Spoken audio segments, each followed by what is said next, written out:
Shalom, queridos, muito boa tarde, ou muito bom dia, ou muito boa noite, dependendo do seu horário aí. Que Deus te abençoe, que Deus inunde o teu coração com a paz bendita e gloriosa do Senhor Jesus. Shalom para quem gosta de shalom, a paz de Cristo para quem gosta da paz de Cristo. A paz de Deus para quem gosta de cumprimentar, de saudar com a paz de Deus. A paz do Senhor para quem é acostumado com a paz do Senhor. Que no final das contas é tudo a mesma coisa. É a paz gloriosa do nosso grande Deus e Salvador, Cristo Jesus. Amém? Queridos, com alegria estamos aqui para essa segunda gravação desse que seria o nosso culto semanal. É um prazer estar com os irmãos. Louvo a Deus pela vida de cada um e quero estar orando nesta hora com você, pela igreja do Senhor Jesus que se reúne em toda a face da terra, para que a igreja saiba discernir os tempos em que nós estamos vivendo. Orarmos pelas famílias, pelos médicos, pelas famílias, pelos enfermeiros, pelos cientistas, pelas pessoas que trabalham em toda a área hospitalar, para que Deus esteja guardando, abençoando, aos que trabalham no comércio, nos mercados, clamando a Deus que Deus esteja abençoando, porque a palavra de Deus diz que se Deus não abençoar o trabalho do homem, inútil ele se esforçar. Então vamos orar, clamar também a Deus pelos nossos governantes, nesses momentos tão delicados e que eles têm que tomar decisões tão importantes, que Deus dê graças. Vamos clamar a Deus pelos três poderes da nação, pelo poder executivo, pelo poder legislativo, pelo poder judiciário, por nosso presidente, para que Deus dê sabedoria nas decisões, para que eles possam tomar decisões sábias, em nome do Senhor Jesus. Vamos orar. Pai querido, graças te damos nesta hora. Bendizemos-te, Senhor, por esse dia, declarando que esse é o dia que o Senhor fez para nós nos alegrarmos nele. Um dia consagrado totalmente ao Senhor. Abrimos nosso coração, abrimos, ó Deus, a nossa mente, pedindo, ó Deus, que o Senhor venha falar, venha ministrar, ó Deus, a nós, uma palavra de bênção, uma palavra de paz, uma palavra de ânimo, de conforto, nesses dias de tantas tribulações, de tanta agonia, de tanto medo, de tanta ansiedade. Nós depositamos no Senhor toda a nossa esperança e toda a nossa confiança. Oramos a Deus por toda a igreja do Senhor que está reunida em toda a face da terra, clamando a misericórdia do Senhor, Pai, para que o Senhor faça cessar essa crise, para que o Senhor faça cessar esse caos que esse vírus tem causado no mundo inteiro. Deus é o Senhor que abençoa o nosso pão e a nossa água e tira do meio de nós as enfermidades. Nós clamamos, esse é o nosso clamor, essa é a nossa oração, ó Pai, nesta hora, em nome de Jesus. Amém. Digam graças a Deus. Irmãos, eu gostaria de iniciar a nossa reflexão com uma pergunta. Você sabia que não existe sobre a face da terra nenhuma pessoa que nunca erra? Você sabia que não existe nenhum ser humano na face da terra que não comete nenhuma falha, nunca comete nenhuma falha, que não cometa nenhum pecado? É a Bíblia que diz, é a palavra de Deus que diz no livro de Eclesiastes, no capítulo 7, no verso 20, não há justo sobre a terra que faça o bem e que não peque. A única pessoa que pisou essa terra sem nunca ter cometido falha nenhuma, sem nunca ter cometido pecado algum, foi o Senhor Jesus. Não há justo sobre a terra que faça o bem e que não peque. Também em Romanos, capítulo 3, verso 23, o apóstolo Paulo confirma isso, dizendo: pois todos pecaram e carecem da glória de Deus. E você poderia perguntar: mas pastor, por que é que todos pecaram se foi Adão e Eva que comeram, que desobedeceram a ordem de Deus de não comer do fruto? Por que todos então pecaram? Queridos, Adão e Eva foram nossos primeiros pais terrenos. Nossos primeiros pais terrenos falharam, pecaram. Por isso o pecado atingiu a toda a raça humana. A Bíblia diz em Romanos, capítulo 5, verso 12: assim como por um só homem entrou o pecado no mundo, e pelo pecado a morte, assim também a morte passou a todos os homens, porque todos pecaram. Pelo pecado do primeiro homem, não apenas entrou, o pecado não apenas atingiu a toda a raça humana, mas entrou também a morte. Não era para existir a morte. Deus não nos criou para morrermos. Deus nos fez para vivermos eternamente. Por causa do pecado, entrou também a morte. E aí entra o versículo que nós chamamos de o versículo que é o coração da Bíblia. É João 3, verso 16, que diz assim, tão conhecido de todos nós: porque Deus amou ao mundo de tal maneira que deu o seu Filho unigênito para que todo aquele que nele crê não pereça, mas tenha a vida eterna. E quando diz Deus amou de tal maneira ao mundo, a palavra está dizendo: Deus amou de tal maneira a você, Deus amou de tal maneira a mim, que deu seu Filho unigênito, Jesus Cristo, para que todo aquele que nele crê não pereça, mas tenha a vida eterna. Por que eu estou falando disso? Eu quero meditar um pouco com você, nesse momento de reflexão da palavra de Deus, sobre o auto-perdão.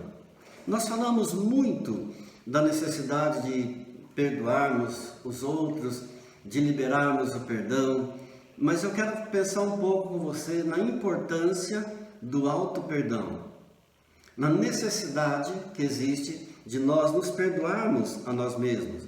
E você poderia pensar: mas pastor, eu me perdoar a mim mesmo? De quê? Como assim?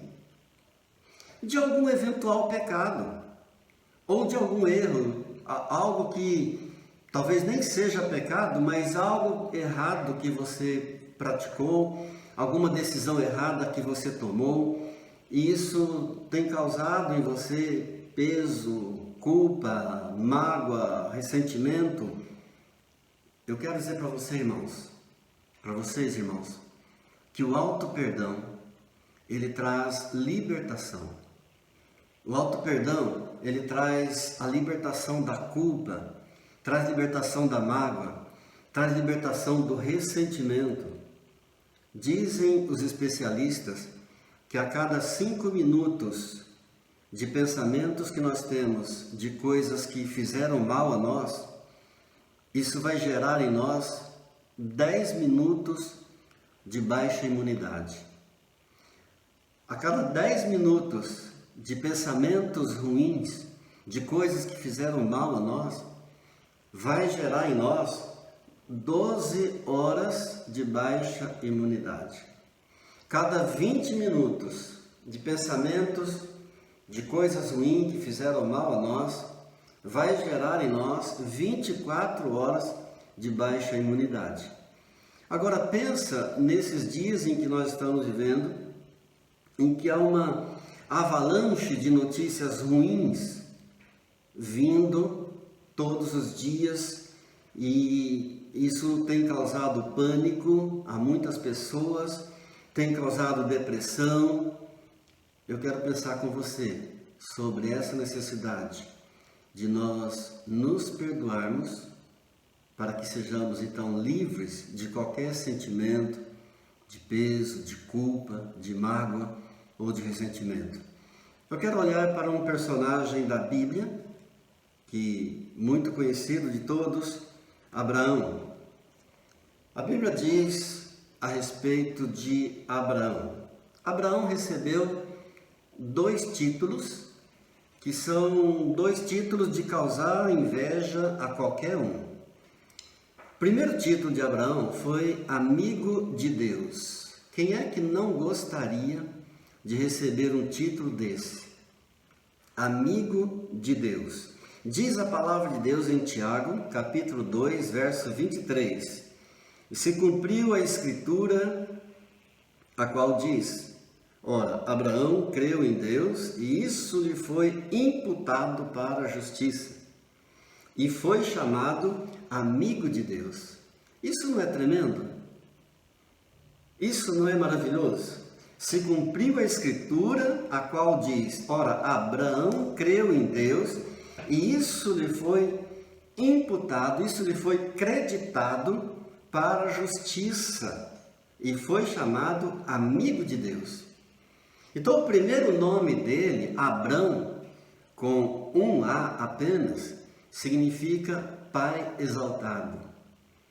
Depois Deus mudou o nome dele de Abrão para Abraão, com 2 As. E Abraão significa pai de muitas nações.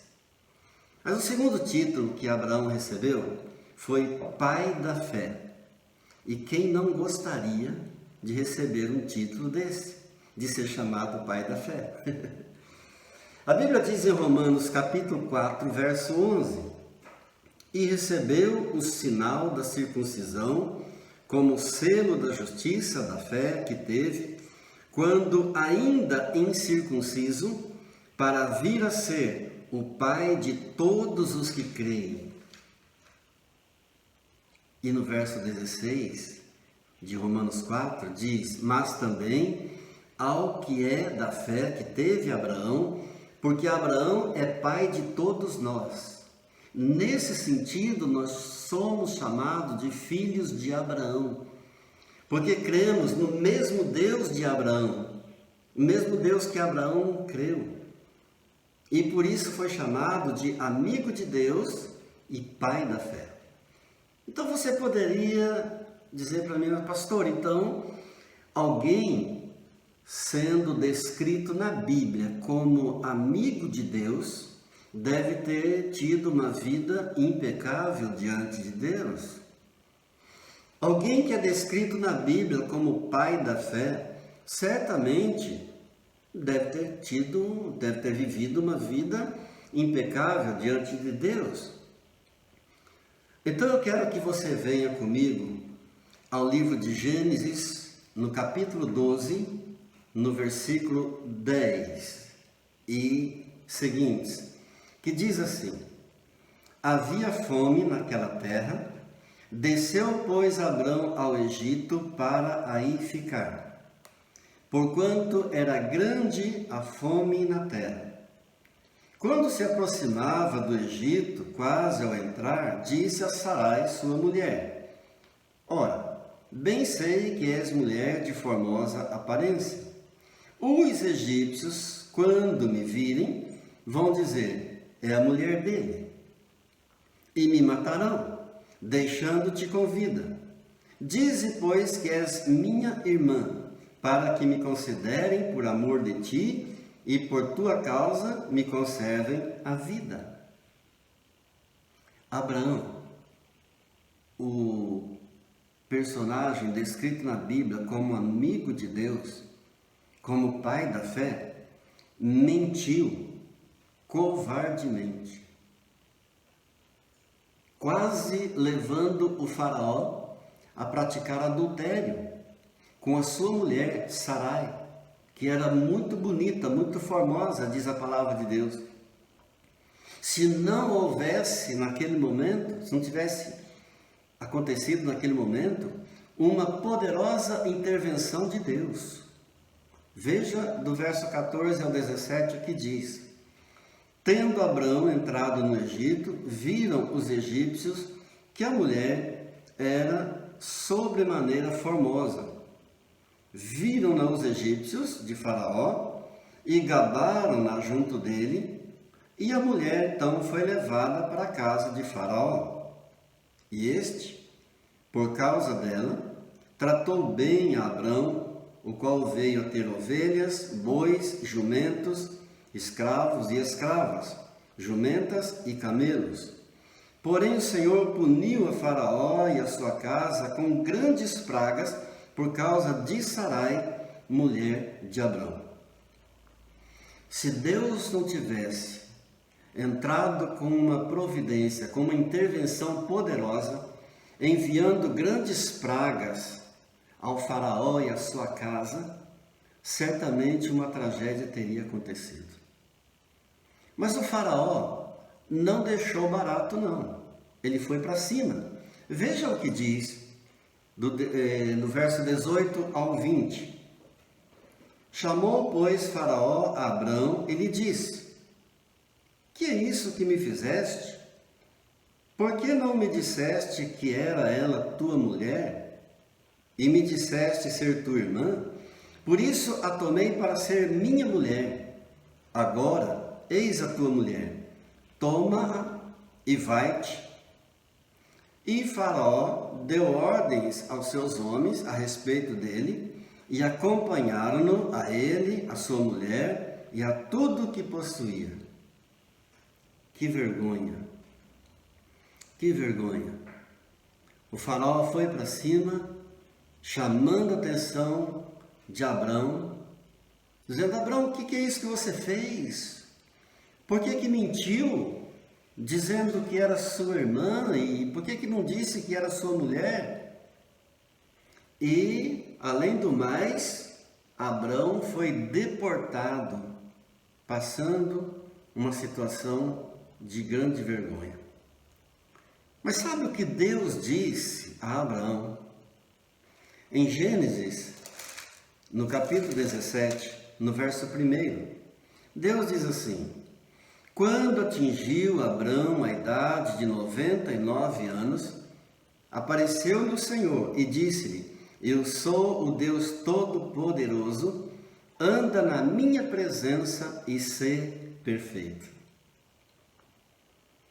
O Deus Todo-Poderoso disse a Abrão: anda na minha presença e sê perfeito. Queridos, nossos pensamentos não são os pensamentos de Deus.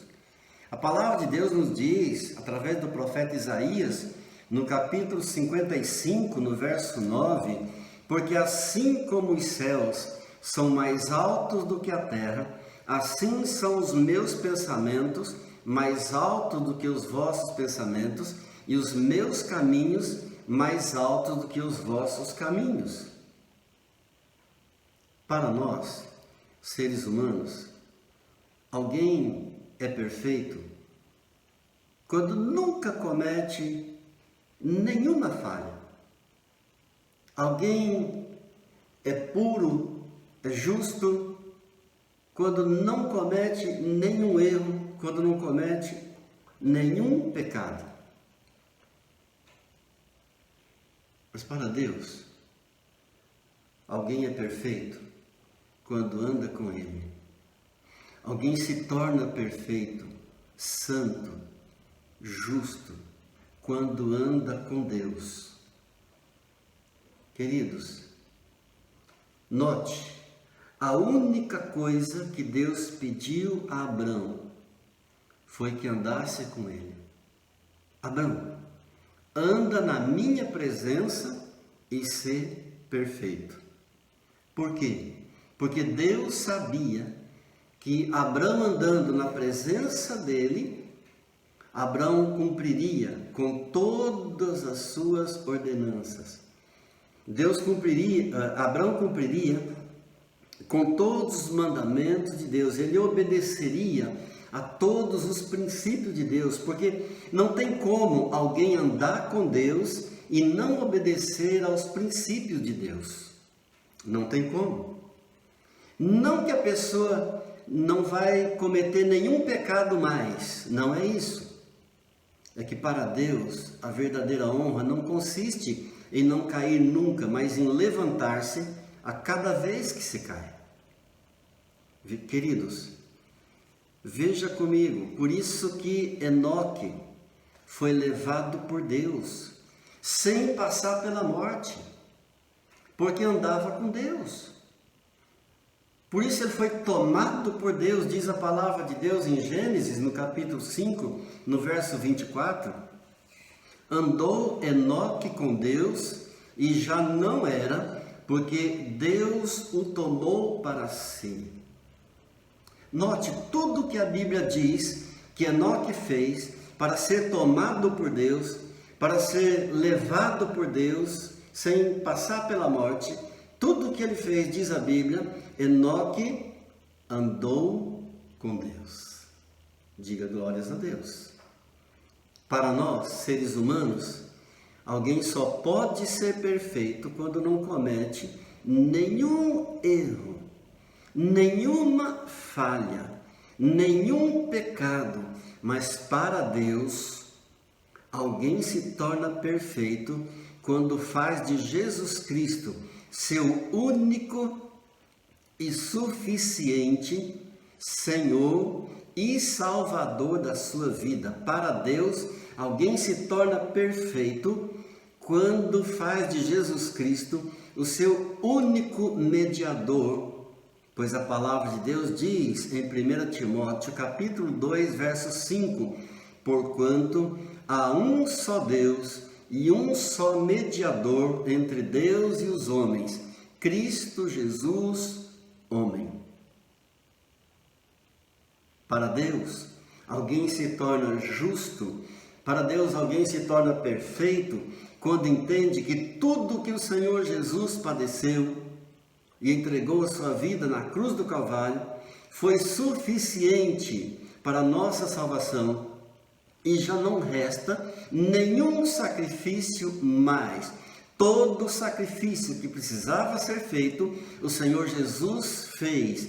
O Senhor Jesus pagou todo o preço, toda a dívida que nós tínhamos para com Deus. O Senhor Jesus pagou com sua morte na cruz do Calvário e já não resta nenhum sacrifício. Diz a palavra de Deus em Hebreus, no capítulo 7, no verso 27. Jesus fez isso uma vez por todas, quando a si mesmo se ofereceu. O sacrifício de Jesus na cruz do Calvário foi único, foi eterno e foi perfeito. Não existe renovação do sacrifício de Jesus. Glória a Deus.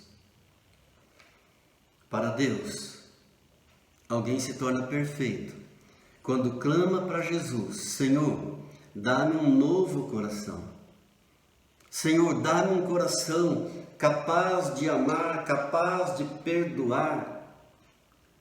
Senhor, retira de mim o coração de pedra e coloca um coração de carne. E queridos, nesse momento, a mão forte do Deus Todo-Poderoso vem e segura a mão fraca do ser humano pecador. E ele começa então uma linda história de amor, de uma nova caminhada com Deus, andando na presença de Deus. Glória a Deus. No momento desse toque, o coração de Deus, o Pai, se enche de alegria. A palavra de Deus diz na terceira carta de João, no versículo 4, não tenho maior alegria do que esta, a de ouvir que os meus filhos andam na verdade. Glória a Deus. No momento desse toque, todo o teu passado fica sepultado. Não importa quão rude você tenha sido, quão duro você tenha sido para com as pessoas, não importa quão covarde você tenha sido, se tenha sido um mentiroso, se tenha sido um viciado, se tenha sido um ladrão, se tenha sido um assassino, não importa nesse momento, a mão forte do Deus Todo-Poderoso toma a mão fraca do pecador e todo o passado dele fica sepultado. Não importa o passado, ainda que tenha sido o pior criminoso, ainda que tenha sido um traidor, ainda que tenha sido o maior pecador da face da terra, nesse momento em que clama a Jesus, Senhor Jesus, dá-me um novo coração, dá-me um coração capaz de amar e de perdoar as pessoas e de me perdoar a mim mesmo, inclusive. Nesse momento, queridos, essa vida é transformada pelo poder de Deus. Aleluia. Diga, Deus é bom. Ouça o que diz o profeta Miqueias. Profeta Miqueias, Deus falando através do profeta Miqueias no capítulo 7 e no verso 18 e 19, diz assim a palavra de Deus: quem, ó Deus, é semelhante a ti, que perdoas a iniquidade e te esqueces da transgressão do restante da tua herança. O Senhor não retém a sua ira para sempre, porque tem prazer na misericórdia, tornará a ter compaixão de nós, pisará aos pés as nossas iniquidades e lançará todos os nossos pecados nas profundezas do mar. Aleluia! Mostrarás a Jacó a fidelidade e a Abraão a misericórdia, as quais juraste a nossos pais desde os dias antigos. O Senhor jurou misericórdia, o Senhor jurou fidelidade desde os dias antigos.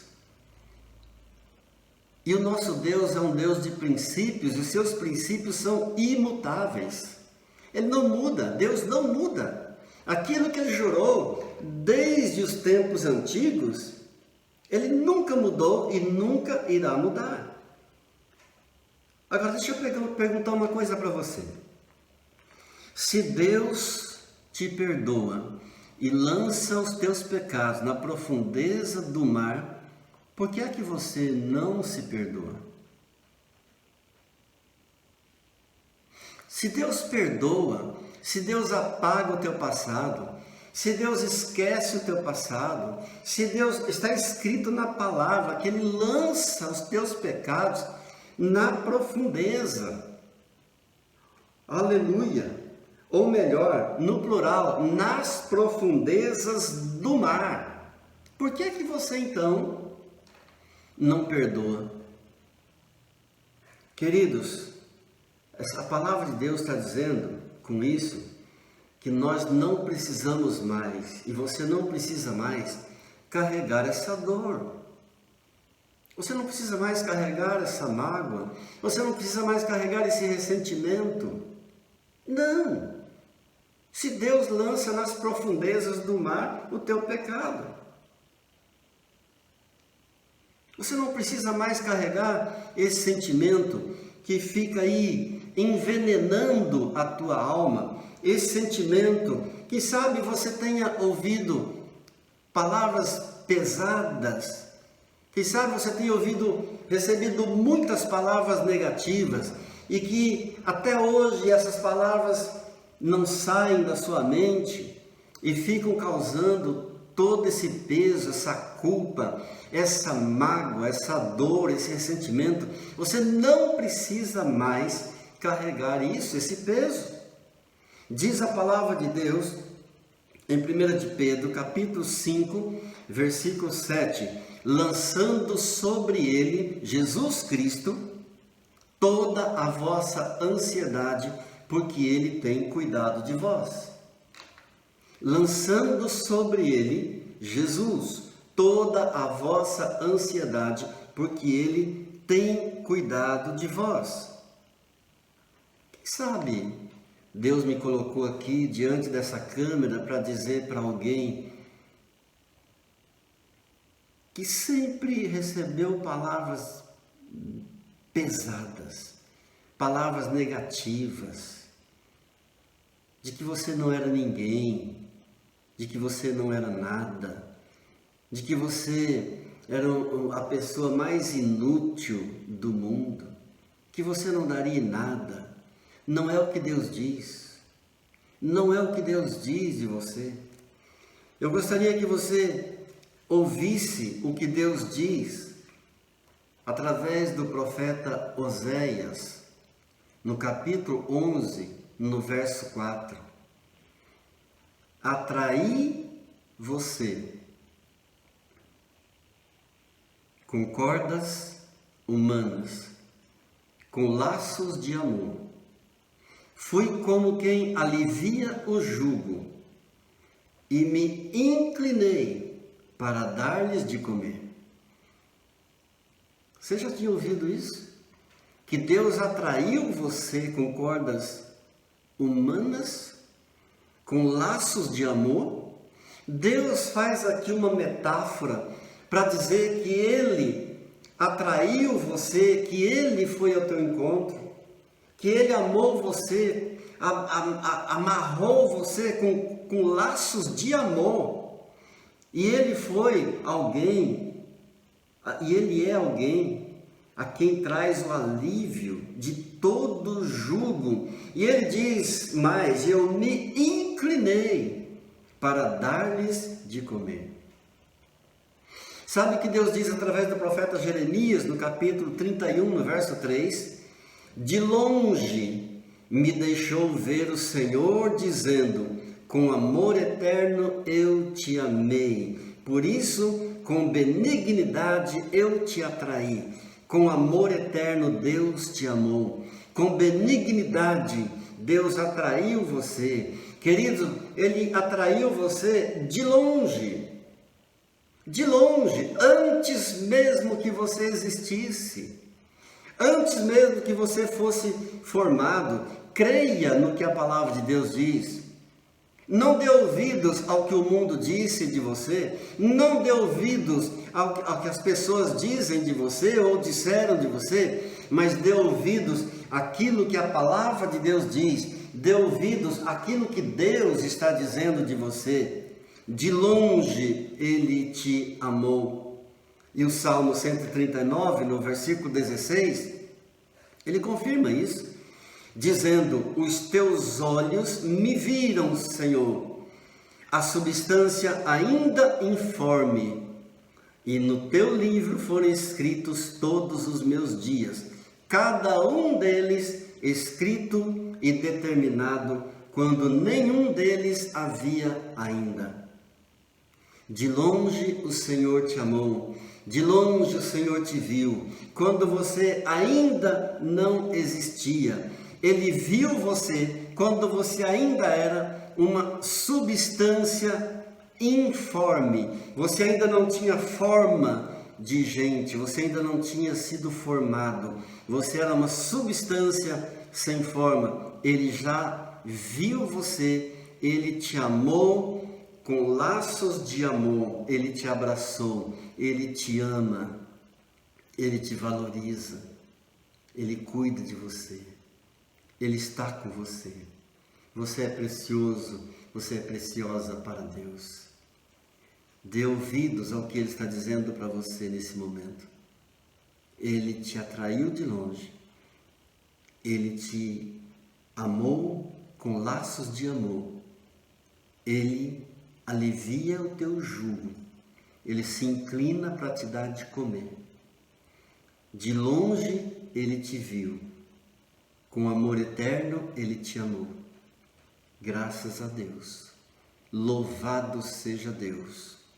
Eu quero orar, mas antes de orar, eu quero pedir para você, nesse momento, que você possa lançar ao Senhor Jesus todo jugo, todo peso, toda culpa, todo veneno da alma, tudo aquilo que você recebeu e que te causa mal, toda lembrança dolorosa do teu passado, toda experiência mal, toda experiência negativa que causou dor na tua alma, toda palavra negativa, toda palavra de peso que você recebeu. Eu quero que você lance sobre o Senhor Jesus porque é Ele quem diz, lançando sobre Ele toda a vossa ansiedade, porque Ele tem cuidado de vós, Ele tem cuidado de você, Ele tem guardado, Ele tem te protegido. Ebenezer, até aqui o Senhor tem te ajudado e Ele continuará te ajudando, Ele continuará te abençoando em nome de Jesus. Vamos orar. Pai Santo, Pai querido, em nome do Senhor Jesus, nós estamos unidos, ó Deus, numa só fé. Pai, nós somos a Tua igreja na terra. Ó Deus, graças te damos nessa tarde, louvores te damos, exaltações nós te damos, tributamos a Ti toda a glória que Te é devida, toda a honra e todo louvor. Pai querido, em nome de Jesus, toma cada um dos Teus filhos, das Tuas filhas, que estão orando comigo neste momento. Obrigado, Deus, por essa palavra. Obrigado, Deus, porque o Senhor amou a cada um com amor eterno. O Senhor atraiu de longe. O Senhor viu de longe, quando nenhum de nós ainda existíamos, quando éramos ainda meramente uma substância informe, mas ali o Senhor estava presente. O Teu olhar de bondade estava sobre nós, o Teu olhar de misericórdia estava sobre nós. Senhor Jesus, nós queremos nesse momento lançar sobre o Senhor, cumprindo ao chamado do Senhor de primeira carta de Pedro, capítulo 5, verso 7. Queremos lançar sobre o Senhor toda a nossa ansiedade, porque o Senhor tem cuidado de nós. Queremos lançar sobre o Senhor todo o peso da alma. Senhor, queremos lançar sobre o Senhor toda mágoa. Senhor, queremos lançar sobre o Senhor agora todo ressentimento. Senhor, queremos lançar sobre o Senhor agora toda dor, todo veneno da nossa alma, porque o Senhor é o Deus que cura, que salva e que liberta. O Senhor tem prazer em curar, o Senhor tem prazer em abençoar. Senhor, somos Teus filhos, e o Senhor não tem maior alegria do que ouvir que Teus filhos andam na verdade. Senhor, a verdade é Cristo Jesus, nosso Senhor, nosso único Senhor, nosso único Deus, nosso suficiente Salvador, aquele a quem nós adoramos, a quem nos curvamos, a quem tributamos toda a glória, toda a honra, todo o poder e todo o louvor, em nome do Senhor Jesus. Que o Senhor te abençoe, querido. Que não falte a presença dEle na tua vida, no teu lar, na tua família. Que você não deixe de orar, de buscar o Senhor Jesus. É tempo de clamarmos. São tempos em que Deus está dando uma oportunidade a nós de buscarmos com mais intensidade a presença dEle. Que a paz de Deus, que excede todo entendimento, possa guardar o teu coração, a tua mente em perfeita paz. Shalom. Deus te abençoe, em nome de Jesus.